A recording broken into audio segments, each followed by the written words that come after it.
একটা ইসলামী দল তার ইশতেহার পরে দেখেন সেকুলার দলের ইশতেহার যেমন হয় ওই দলের ইশতেহারও তেমন। ওই ইশতেহার তো বড় কিছু না, আসলে ইশতেহার তো আসলে বড় কিছু না যে শুধু ইশতেহার দেখেই কাউকে ভোট দেওয়া যায়। কিন্তু তারপরও এটার কিছু না কিছু মূল্য তো আছে, নাহলে সবাই ইশতেহার ছাপে কেন? তো ইশতেহার, আমি ইসলামের কথা বলি কিন্তু আমার ইশতেহার পুরো একটা সেকুলার দলের ইশতেহার মতো মনে হবে আগাগোড়া পড়লে। এই জন্য আমি বলছি শুধু ইসলামের নাম, এই কারণে চোখ বন্ধ করে ভোট দিবেন না। আর দলের মধ্যে ইসলামের নাম নাই শুধু এই কারণে তাকে বলবেন না যে এর ভোট দেওয়াই যাবে না। এখানে বিবেচনা অনেক কিছু আছে। এটা তো দুঃখের বিষয় যে আমরা আমাদের কাছে ইসলামী খেলাফত ব্যবস্থা নাই। ইসলামী খেলাফত ব্যবস্থা কায়েম করার জন্য কেউ ভোটে দাঁড়াচ্ছে না। এটা তো দুঃখের বিষয়, কষ্টের বিষয়। সেই কষ্ট তো আছে, সেই ব্যথা আছে, সেজন্য আমরা ব্যথিত। কিন্তু এখন যারা যারা এই মানবিক দেশ, নিরাপদ দেশ এবং মানবিক দেশ গড়ার জন্য যাচ্ছে, তারা মানবতা কি দিয়ে করবে, প্রতিষ্ঠা করবে? নিরাপত্তা কি দিয়ে বাস্তবায়ন করবে? মানবিক দেশ কিভাবে? মানবতা, কোন মানবতা? পশ্চিমাদের মানবতা না ইসলামী মানবতা? তো ইসলামের কথা তো ইসলামী মানবতার কথা আপনি বলছেন না। ইসলামী মানবতার কথা বলছেন না, যে মানবতা ইসলাম এবং কোরআনের মাধ্যমে পাওয়া যায়, নবীজির সিরাতের মাধ্যমে পাওয়া যায়, সেটা তো আপনি বলছেন না। মানবিক বাংলাদেশ, নিরাপদ বাংলাদেশ, তো এটা যে কোনো সেকুলার দলে বলতে পারে। এই জন্য শুধু মনোগ্রামের মধ্যে কোনো আয়াত লেখা আছে, শুধু মার্কাটা আরো আকর্ষণীয়, দলের নামটা আকর্ষণীয়, এই কারণে প্রতারিত হয়ে, প্রভাবিত হয়ে ভোট অধিকার ব্যবহার করবেন না। ভোট অধিকার ব্যবহার করতে হলে আপনাকে অনেক চিন্তা ভাবনা করতে হবে, অনেক দোয়া করতে হবে আল্লাহ দরবারে, আল্লাহ আমাকে সঠিক ফয়সালা করার তৌফিক দান করো। আর বিশেষভাবে আমি আগেও বলেছি দোয়া করেন এবং এখনো বলছি দোয়া করেন। সেই দোয়া হলো, আল্লাহ যার অন্তরে আপনার ভয় নাই, যাদের অন্তরে আপনার ভয় নাই, আখিরাতের হিসাব দেওয়ার চিন্তা নাই, আপনার মাখলুকের প্রতি যাদের অন্তরে দয়া মায়া নাই, আল্লাহ তাদের হাতে দেশের ক্ষমতা দিয়েন না। যাদের অন্তরে আপনার ভয় আছে, আখিরাতে আপনার সামনে দাঁড়ায় হিসাব দিতে হবে, এই ফিকির যাদের মাথায় আছে, এবং আপনার মাখলুকের প্রতি, আল্লাহর বন্দাদের প্রতি যার অন্তরে দয়া মায়া আছে, ইয়া আল্লাহ তাদের হাতে আপনি ক্ষমতা দেন। এই দোয়া করতে কোনো সমস্যা আছে? কোন দলের নামে নিলাম না আমি, কারণ আমার আল্লাহ সবচেয়ে বেশি জানেন, বাস্তব কথা আল্লাহ জানেন কার হাতে ক্ষমতা গেলে তারা উম্মতের জন্য, আল্লাহর বান্দাদের জন্য, দেশের জন্য কল্যাণকামী হবে। এটা আল্লাহ সবচেয়ে কি জানেন, ভালো জানেন। আল্লাহর হাওলা করে দিলাম, আল্লাহ তাদের হাতে দেন যারা আখিরাতমুখী, আখিরাতের ফিকির আছে, আপনার ভয় আছে যাদের অন্তরে, আপনার মাখলুকের প্রতি যাদের অন্তরে দয়া মায়া আছে, তাদের হাতে ক্ষমতা দেন। যারা আপনার ভয় তাদের অন্তরে নেই, আখিরাতে আল্লাহ আপনার সামনে দাঁড়ায় হিসেব দিতে হবে, এই ফিকিরও তাদের নেই, আপনার মাখলুকের প্রতি দয়া মায়াও নেই, হ্যাঁ, ইয়া আল্লাহ তাদেরকে আপনি ক্ষমতা দিয়েন না। দেখেন, হ্যাঁ না দুটো অপশন আছে কি নেই? অপশন যখন দুটো আছে, এখন সবাই তো বলছে, সরকারও চাচ্ছে হাতে ভোট দেওয়া হোক, হাতে ভোট দিলে দেশের ফায়দা হবে, নাতে ভোট দিলে দেশের উন্নতি বাধাগ্রস্ত হবে। সরকারও বলছে হাতে দিলে দেওয়া উচিত, উৎসাহ দিচ্ছে, অনেক দলকে দিয়ে বলানো হচ্ছে, বা অনেক দল নিজেরাও স্বতঃস্ফূর্ত বলছে হাতে ভোট দেওয়া হোক। কিন্তু অপশন যখন দুটো আছে, এর মানে নাতে ভোট দেওয়ার অধিকার আছে কি নেই? আছে, মানে তার দরকার নেই ভোটের। হ্যাঁ না দুটো যখন আমাকে দেখাচ্ছেন যে হাতে ভোট দাও বা নাতে ভোট দাও, এর মানে অধিকার দেওয়া আছে সরকারের পক্ষ থেকে। আপনি নাতেও দিতে পারেন, হাতেও দিতে পারেন। নাতে দিলে এটা অপরাধ হবে না, দণ্ডনীয় অপরাধ হবে নাকি নাতে দিলে?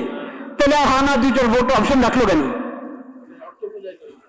আপনি বুঝতে হবে আপনি কি করবেন, বাধ্য হয়ে দিবেন না ভোট, নিজেকে বাধ্য মনে করবেন না যে আমাকে হাতেই দিতে হবে, বাধ্য করে না কেউ আপনাকে। কিন্তু এক ধরনের যন্ত্রণায় ফেলেছে আমাদেরকে। নির্বাচন কমিশন হোক, সরকার হোক, বিদেশিরা হোক, আমাদেরকে এক ধরনের কিসের মধ্যে ফেলেছে? যন্ত্রণায়, পেরেশানিতে ফেলেছে। দেখেন, একটা প্রশ্ন, কঠোর কথা, একটা বোঝার জন্য একটা প্রশ্ন তো করলেন, ঢাকা এটা কি বাংলাদেশের রাজধানী না ইন্ডিয়ার রাজধানী? টিক চিহ্ন দিবেন, আপনি হ্যাঁ বা না বলবেন। কি বলবেন? হ্যাঁ। ঠিক আছে, বাংলাদেশ ইন্ডিয়ার রাজধানী, হ্যাঁ বা না? কি বলবেন? না। এখন আপনাকে প্রশ্ন করে, ঢাকা দিল্লি এটা বাংলাদেশের রাজধানী না? কি বলবেন? ঢাকা এবং দিল্লি বাংলাদেশের রাজধানী, দিল্লি এবং ঢাকা ইন্ডিয়ার রাজধানী। কি বলবেন আপনি কোন? তো এখানে এরকম করে রেখেছে 5-6টা জিনিস, আপনি হ্যাঁ বললে সবগুলোকে হ্যাঁ বলবেন, না বললে সবগুলোকে কি বলবেন? কেন অপশন নাই? কেন 5টাকে আলাদা আলাদা ভোট নেন? আপনাদের কি সিলের টান পড়ছে না কালি কাগজ কিসের টান পড়লো? 6টা জিনিসের উপর একসাথে বললে হ্যাঁ, আর না বললে 6টার উপরে কটা ভোট? কটা? 5টা? 8টা? আচ্ছা, যাই হোক, যে কটার উপরেই সবগুলোর উপর হ্যাঁ বললে সবগুলোর উপরে হ্যাঁ, না বললে সবগুলোর উপরে কি না? কেন আলাদা আলাদা করে বলেন না কেন? এখন তো মানুষকে মুসিবতে ফেললেন। সে আপনার 4 কথা বা 5 কথা বা যত কথাই আছে, কথার কোনোটার সাথে একমত, কোনোটার সাথে কিনা একমত না। আলাদা আলাদা থাকলে সে আলাদা আলাদা উত্তর দিত, একটা দিত হ্যাঁ, একটা দিত না। এখন আপনি তাকে বাধ্য করলেন, হ্যাঁ বললে সবগুলোর উপরে বলো, না বললে সবগুলোর উপরে বলো। আমি তো সবগুলোর উপরে হ্যাঁ বলতে পারছি না, আমি তো সবগুলোর উপরে না বলতে পারছি না। কেন আমাকে বাধ্য করা হলো?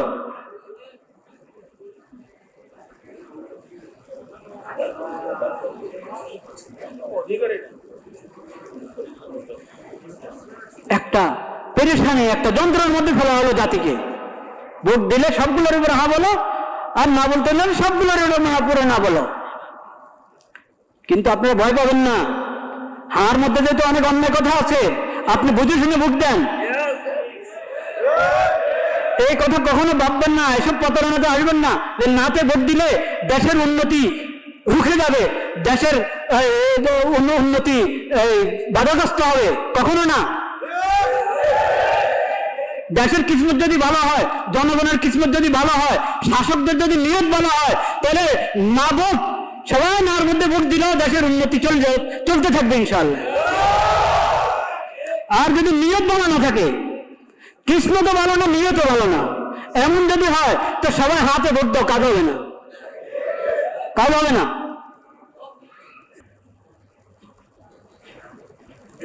তো যে সালাতকে এমন ইবাদত হিসেবে গ্রহণ করবে যে এটা আমার ইমানে তারাক্কির কাজ, এটা আমাকে অশ্লীলতা থেকে এবং গুনাহ থেকে বাঁচানোর জন্য এই সালাত পড়লাম আর শেষ করে দিলাম, এমন না। বরং সালাতের সাথে আমার সম্পর্ক কেমন হবে? সালাতের সাথে আমার সম্পর্ক হবে মসজিদে কখন আসবো, কখন নামাজের সময় হবে, কখন আযান হবে, কখন আসবো। এটা মাঝে মধ্যে আমার অন্তরে ঘুরপাক খেতে থাকে চিন্তা। নামাজের সময় হচ্ছে কখন, কখন আযান হবে। নবী করিম সাল্লাল্লাহু আলাইহি সাল্লাম বিলাল রাদিয়াল্লাহু তাআলা আনহু বলেছিলেন, আরিহনা বিহা ইয়া বিলাল, আরিহনা বিহা ইয়া বিলাল। বিলাল মুয়াজ্জিন, রাসূল সাল্লাল্লাহু আলাইহি সাল্লামের কি মুয়াজ্জিন বিলাল রাদিয়াল্লাহু তাআলা। আরে আমার দিলের প্রশান্তির ব্যবস্থা করো না বিলাল, কোথায় তুমি? আমার ইমানি প্রশান্তি, দিলের প্রশান্তি, আত্মার প্রশান্তির ব্যবস্থা করো, আযান দাও, নামাজ আদায় করি, তাইলে তো আমি শান্ত হব, তৃপ্ত হব, আত্মার প্রশান্তি অর্জন হবে। আরিহনা বিহা, আযানের মাধ্যমে, সালাতের মাধ্যমে আমাদের রাহাত, আমাদের শান্তি, প্রশান্তির ব্যবস্থা করো। তো ফিকির আগে থেকে, কখন আযান হবে, কখন এই মধুর ধ্বনি আমি শুনবো? তাওহীদের এই বাণী, সফলতার এই আহ্বান কখন শুনবো আমি? প্রস্তুত, আগে থেকে মানসিকভাবে প্রস্তুত। অজু করে নিজে প্রস্তুত হচ্ছে, অজু করছে, উদাসীনতার অজু নয়, পবিত্রতার অজু। পবিত্রতার অজু, শুধু পরিচ্ছন্নতার অজু নয়, পরিচ্ছন্নতা এবং পবিত্রতার অজু। শুধু নাপাকি দূর করার অজু নয়, নিজের গুনাহ পাপ সবকিছু ধুয়ে মুছে তওবা করে, অজুর সঙ্গে তওবা। আল্লাহুম্মা জাআলনি মিনাত তাওয়াবিন ওয়া জাআলনি মিনাল মুতাতাহহিরিন। অজুর সঙ্গে তওবা, যাতে পরিচ্ছন্ন হয়ে যায়। ধোয়ার এমনি ধুলে তো পরিচ্ছন্ন হয়ে যায়।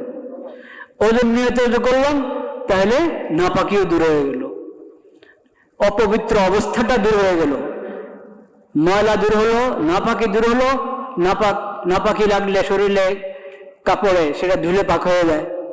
ওজুর মাধ্যমে অপবিত্র অবস্থা, ওজু ফরজ, গোসল ফরজ, ওজু করে নিলাম, এখন ওজুর কাজ শেষ। গোসল ফরজ হলে গোসল করে নিল, পবিত্র হয়ে গেল, শারীরিক অপবিত্রতা দূর হয়ে গেল।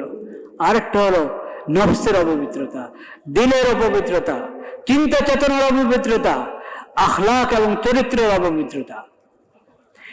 এই অপবিত্রতাও দূর করো তওবার মাধ্যমে। কিসের মাধ্যমে? তওবার মাধ্যমে। মুমিনের ওজুর সঙ্গে তওবা হয়।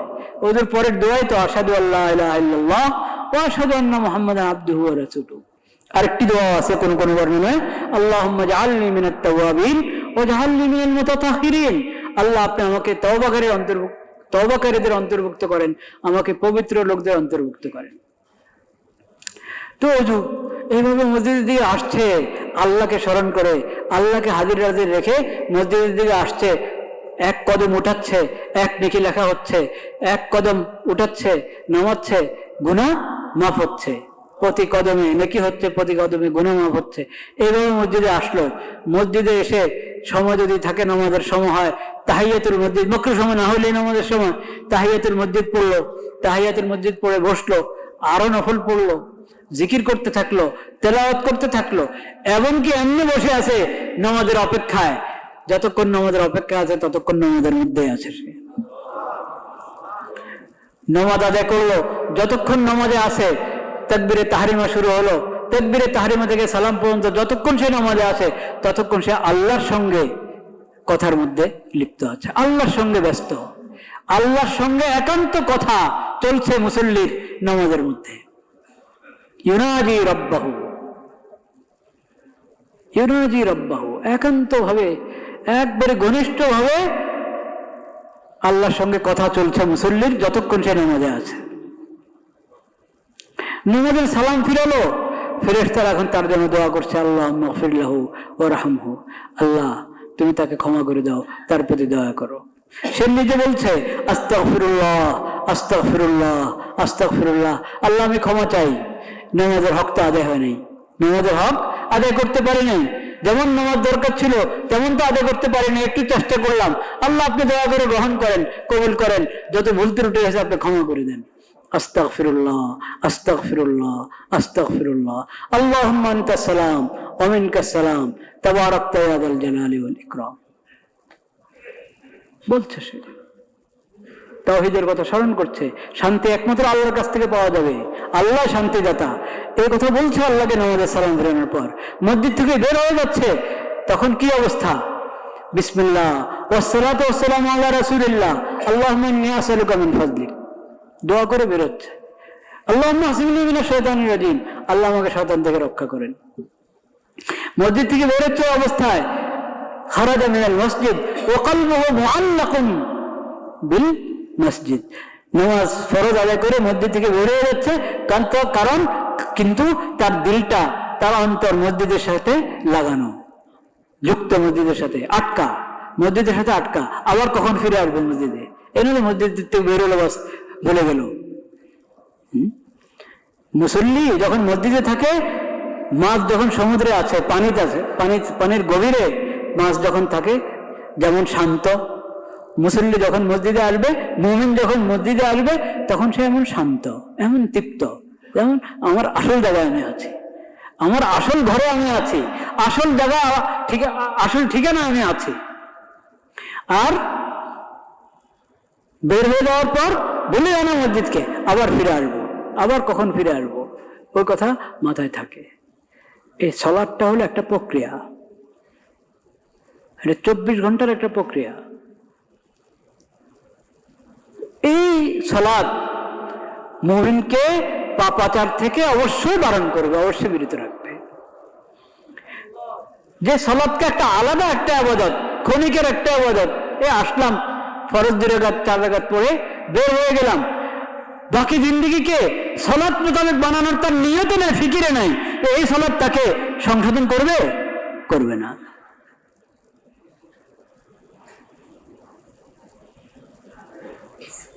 প্রতি বছরে হজ করছে, কিন্তু হজের কোনো আলামত তার জীবনে নেই। ব্যবসায়ী, তার ব্যবসার মধ্যে হজের আলামত নেই। চাকুরিজীবী, তার চাকুরির মধ্যে হজের আলামত নেই, প্রতি বছর কিন্তু হজ করছে, কয়েকবার উমরা করছে। এটা ইবাদত হিসাবে যদি হয়, নিজের ইসলাহের জন্য হয়, তাহলে প্রভাব পড়বেই, প্রভাব পড়বেই। আরেকটা হলো এটা একটা ফ্যাশন, প্রতি বছর হজ করা একটা ফ্যাশন, বছরে 2-1 বার উমরা করা একটা ফ্যাশন, একটা প্রথা। সবাই যে আমি না বলে কেমন হয়? এই হজ ও উমরা আপনার সিরতকে, আপনার চরিত্র সংশোধন করবে না। আগে যেরকম আমার ব্যবসা হারাম মুক্ত ছিল না, সুদ মুক্ত ছিল না, এই হজের পরেও এটা সুদ মুক্ত হবে না। আগে যেরকম ব্যবসাতে দুর্নীতি ছিল, হজের পরেও দুর্নীতি থাকবে।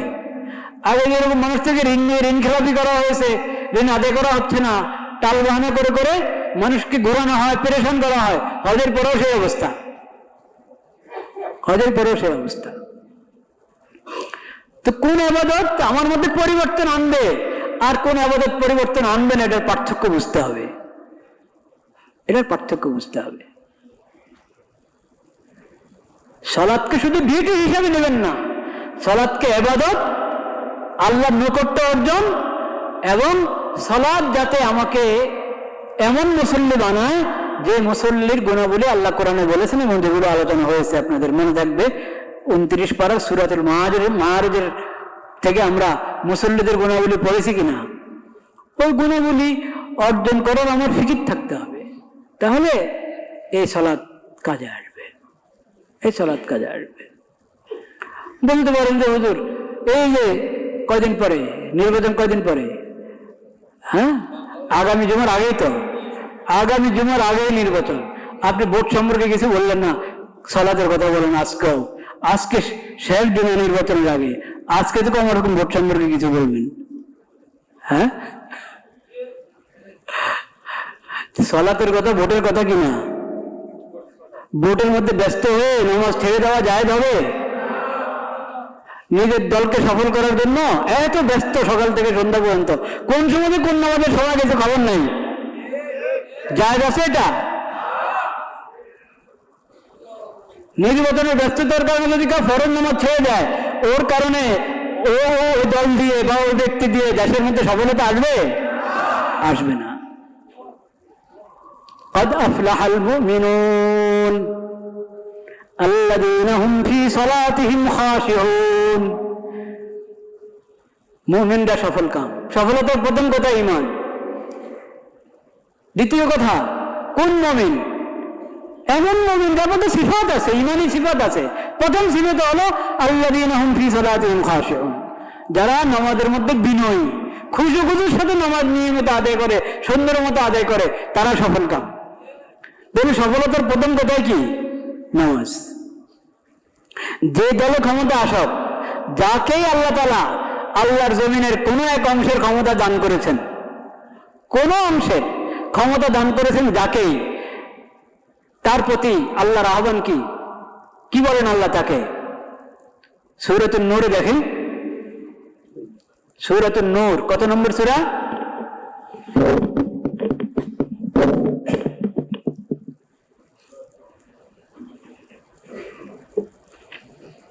আল্লাহ লা ইলাহা ইল্লাল্লাহ ইল্লাল্লাহ, লা ইলাহা ইল্লাল্লাহ, লা ইলাহা ইল্লাল্লাহ, লা ইলাহা ইল্লাল্লাহ। 24 নম্বর সূরা, সূরাতুন নূর। কত নম্বর সূরা? 24 নম্বর সূরা। দেখেন,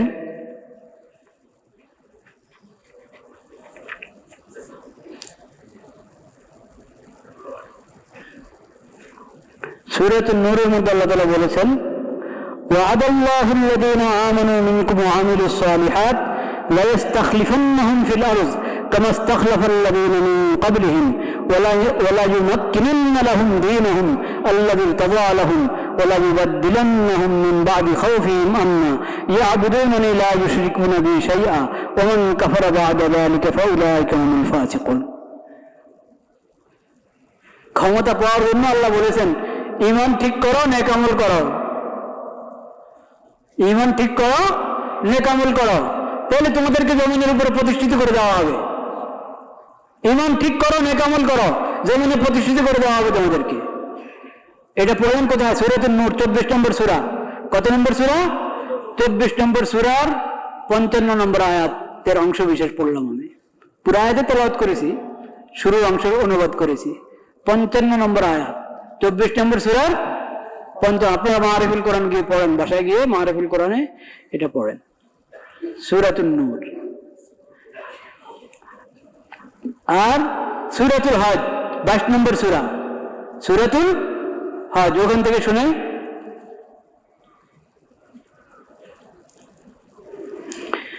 الذين إن مكناهم في الأرض أقاموا الصلاة وآتوا الزكاة وأمروا بالمعروف ونهوا عن المنكر ولله عاقبة الأمور। আল্লাহর যে বান্দাদেরকে আল্লাহ নুসরত করবেন, সাহায্য করবেন, তারা কারা? তাদের অবস্থা আল্লাহ বলছেন, তারা হলো ওরা যাদেরকে আমি যদি জমিনের ক্ষমতা দিই, জমিনে প্রতিষ্ঠিত করে দিই, তখন তারা সালাত কায়েম করে। প্রথম কথা কি? সালাত কায়েম করে। দ্বিতীয় কথা যাকাত আদায় করে। তৃতীয় কথা সৎ কাজের আদেশ করে। চতুর্থ কথা অন্যায় থেকে, গুনার কাজ থেকে, পাপাচার থেকে বারণ করে। তো ক্ষমতা আসার আগেও আল্লাহ বলেন, ঈমান আমল ঠিক করো, প্রস্তুতি নাও ক্ষমতা নেওয়ার, যা প্রস্তুতি, বৈধ তরিকা যত প্রস্তুতি নিতে পারো নাও, কিন্তু ঈমান আমল ভুলবো না। ঈমান আমলের উপরে ওয়াদা ক্ষমতা পাওয়ার। ক্ষমতা পেয়েছো, এখন প্রথম কাজ আকামুস সালাহ, সালাত কায়েম করো, যাকাত দাও, সৎ কাজের আদেশ করো, অসৎ কাজ থেকে বারণ করো। আছে কিনা সব? তো আমি যদি নির্বাচনের আগের জমায় সালাতের ওয়াজ করি, ঠিক করলাম না ভুল করলাম? ঠিক।